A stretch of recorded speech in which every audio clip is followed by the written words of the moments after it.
Is this the Lehman moment for crypto? That's the question some in the industry are now asking as leading cryptocurrency exchange FTX faces bankruptcy. November 2022, FTX halts withdrawals.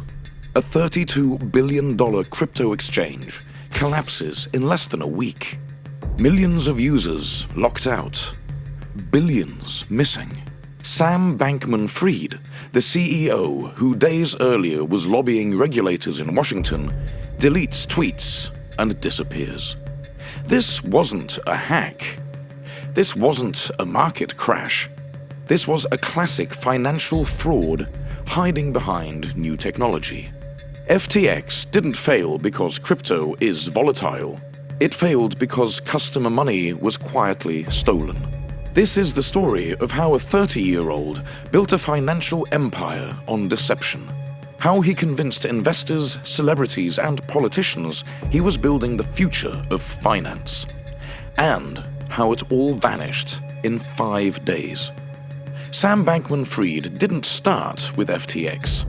He started with Alameda Research in 2017, a crypto trading firm. It exploited price differences between exchanges, bought Bitcoin cheap in one market, sold it expensive in another. The arbitrage trades were profitable, simple, low risk. By 2019, Bankman-Fried wanted more. He launched FTX, a crypto exchange where people could trade digital currencies. The pitch was simple. FTX was the safe exchange, the responsible one, built by serious people who understood finance.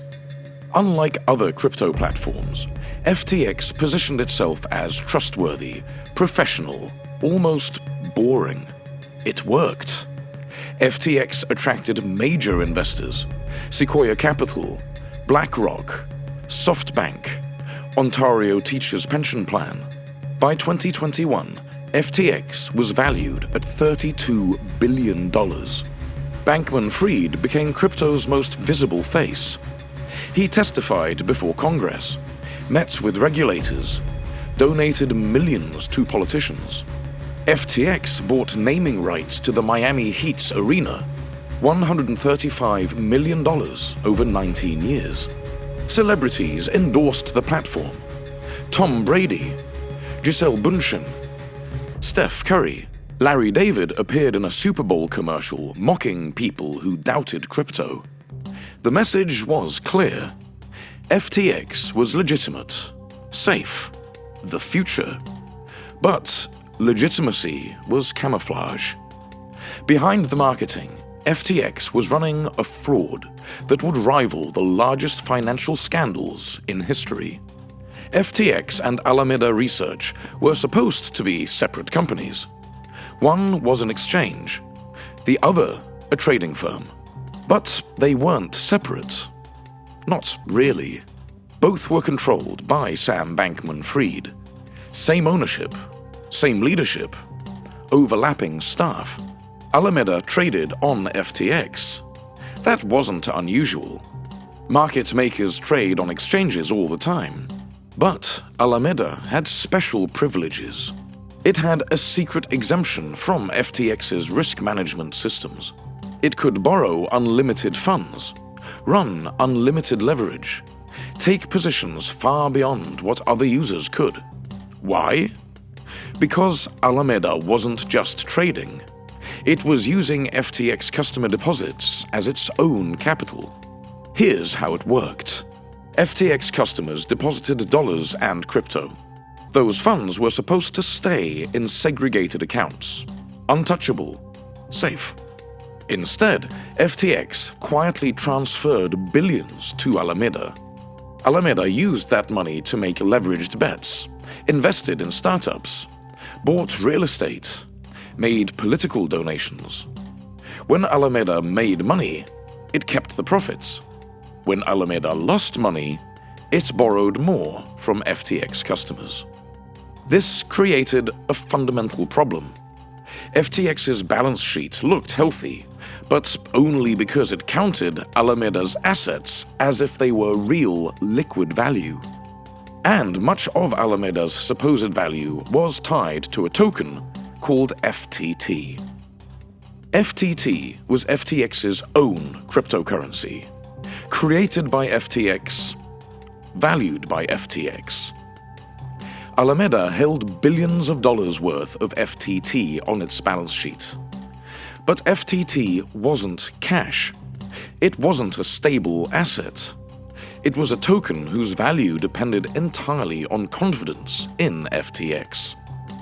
If FTX failed, FTT would be worthless. So Alameda's balance sheet was built on circular logic. Its assets were valuable because FTX was valuable. FTX appeared solvent because Alameda's balance sheet looked strong. It was self-issued collateral, a house of cards. Crypto exchanges are supposed to work like traditional brokerages. You deposit money. The exchange holds it in custody. You trade. When you want to withdraw, you get your money back. Customer funds stay segregated. The exchange can't touch them. That's the basic trust model. FTX broke it completely. FTX created a secret backdoor in its accounting system. It allowed Alameda to borrow customer funds without triggering any alarms. No risk limits. No margin calls. No oversight. Internal controls were deliberately bypassed. Engineers at FTX built the exemption into the code. Alameda could withdraw unlimited amounts from FTX's customer deposit pool.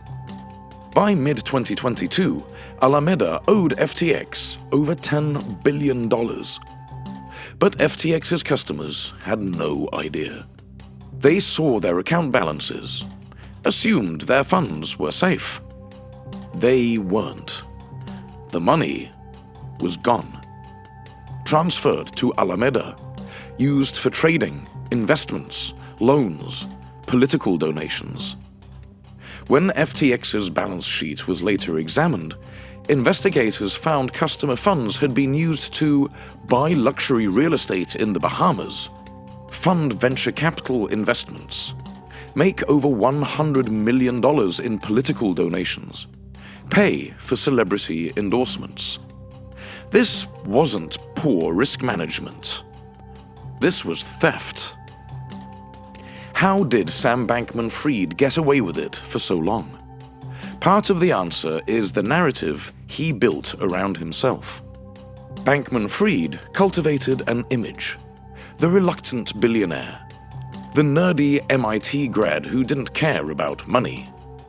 He claimed to follow effective altruism, a philosophy that says you should earn as much money as possible, then give it away to maximize good. He said he was only getting rich so he could donate everything to charity. He drove a Toyota Corolla, lived modestly, wore shorts and t-shirts to meetings with investors. The media loved it. He appeared on magazine covers, gave interviews about his plans to give away billions, talked about using his wealth to prevent pandemics and existential risks. It was compelling, disarming. Who would suspect someone who claimed not to care about wealth? Bankman-Fried also bought political access.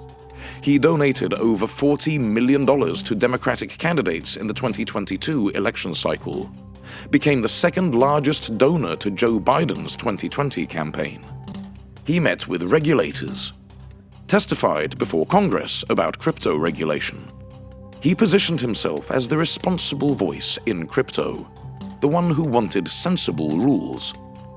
This bought him credibility, delayed scrutiny. Regulators saw him as a partner, not a threat. Investors saw him as the safe bet in a risky industry. Journalists saw him as the thoughtful billionaire, not the typical crypto hype man. Red flags were ignored. In 2021, Sequoia Capital published a glowing profile, called Bankman-Fried a genius, compared him to John Pierpont Morgan. The article was later deleted. But at the time, it reflected how the industry saw him. Brilliant, trustworthy. The future, the reality, was very different. By mid-2022, cracks were appearing. Crypto markets had crashed. Bitcoin fell from $69,000 to under $20,000. Other tokens collapsed even harder. Alameda's leveraged bets were losing money badly. The firm was effectively insolvent. Its assets were worth far less than its liabilities. But most of Alameda's reported assets were FTT tokens, the cryptocurrency created by FTX. As long as FTT maintained its value, Alameda's balance sheet looked acceptable. But FTT's value was artificial, propped up by FTX itself. If confidence in FTX cracked, FTT would collapse, and Alameda's balance sheet would implode. November 2nd, 2022. CoinDesk, a crypto news site, publishes Alameda's balance sheet. It shows Alameda holds over $5 billion in FTT, far more than anyone realized. The article raises questions. Why does a trading firm hold so much of an exchange's token? Changpeng Zhao, CEO of Binance, FTX's largest competitor, reads the article. November 6th, 2022. Zhao tweets that Binance will sell its FTT holdings, about $500 million worth. He doesn't say why, just that Binance is exiting the position. Markets panic. If Binance is dumping FTT, maybe there's a problem. Other holders start selling. FTT's price drops fast. This triggers a crisis. Remember, Alameda's balance sheet relied on FTT staying valuable. If FTT collapsed, Alameda was insolvent. And if Alameda was insolvent, it couldn't pay back what it owed FTX, which meant FTX couldn't return customer funds. It was a liquidity death spiral. November 6th, 2022. FTT's price starts falling. Customers get nervous. Withdrawals increase. November 7th, withdrawals spike. Hundreds of millions leaving FTX. Bankman-Fried tweets that FTX is fine. Assets are fine. No liquidity issues. He's lying. FTX doesn't have the funds. Alameda has already spent them. November the 8th. FTX halts withdrawals. Customers are locked out. Panic spreads. Billions in customer funds are stuck. Bankman-Fried reaches out to competitors, tries to rearrange a bailout. November the 9th. Binance announces it's considering acquiring FTX to help customers. For a few hours, it seems like a rescue might happen. Then Binance conducts due diligence, examines FTX's books. The situation is worse than anyone thought. November the 10th. Binance walks away. Too messy, too much fraud, too much missing money. No one else steps in. November the 11th, 2022. FTX files for bankruptcy. Sam Bankman-Fried resigns as CEO. John Ray III, the lawyer who handled the Enron bankruptcy, is brought in to oversee FTX's collapse. 5 days. That's how long it took. From the first warning signs to total collapse. 5 days. John Ray III had seen financial disasters before. He'd handled Enron, one of the most notorious corporate frauds in history. But when he examined FTX, he was stunned. In a court filing, Ray wrote, "Never in my career have I seen such a complete failure of corporate controls and such a complete absence of trustworthy financial information. The books were a mess. No proper accounting. No separation between personal and corporate funds. No oversight. Bankman-Fried had used customer money to buy a $40 million penthouse in the Bahamas. FTX had no board of directors. No independent oversight. Employees submitted expenses via emojis. A thumbs up meant approved. At least $8 billion in customer funding were missing. December 2022. Sam Bankman-Fried is arrested in the Bahamas, extradited to the United States. He's charged with wire fraud, money laundering, campaign finance violations. The trial begins in October 2023.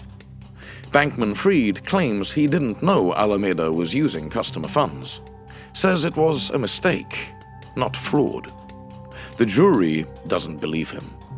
November 2023. Bankman-Fried is convicted on all 7 counts. March 2024. He's sentenced to 25 years in federal prison. The judge calls his crimes exceptionally serious. But the damage is done. Billions in customer funds are gone. Some will be recovered through bankruptcy proceedings. Most won't. Thousands of people lost their savings, retirement accounts, money they thought was safe, because they trusted the image FTX built. FTX teaches several lessons. First, crypto didn't invent fraud. The structure of the FTX scam was old. Use customer deposits to fund risky trades, hide losses with inflated asset values, collapse when liquidity runs out.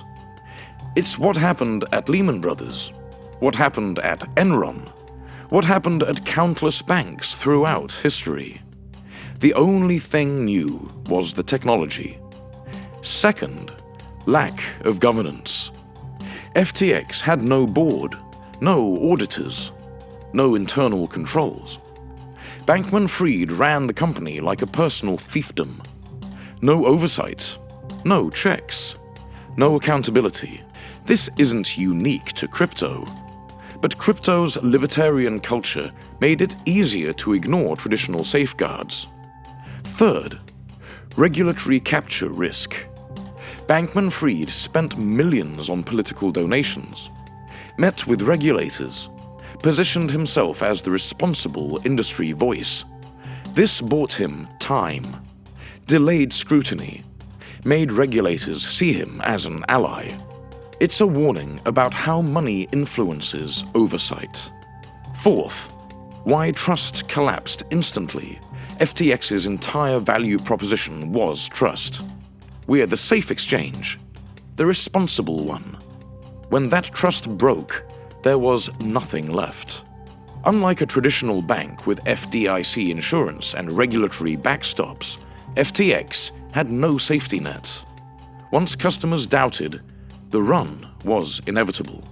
And because FTX didn't actually have the money, collapse was instant. FTX wasn't an accident. It was an old financial crime wearing a new costume.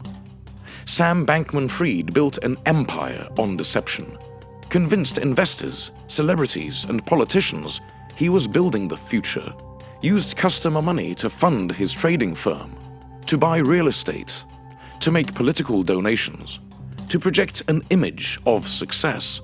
And when the house of cards fell, billions vanished. The technology was new, the fraud was ancient. Misuse of customer funds, self-issued collateral, balance sheet manipulation, a charismatic leader who claimed noble intentions while stealing behind the scenes. FTX proved that innovation doesn't eliminate risk, it just disguises it. And trust, once broken, collapses faster than anyone expects.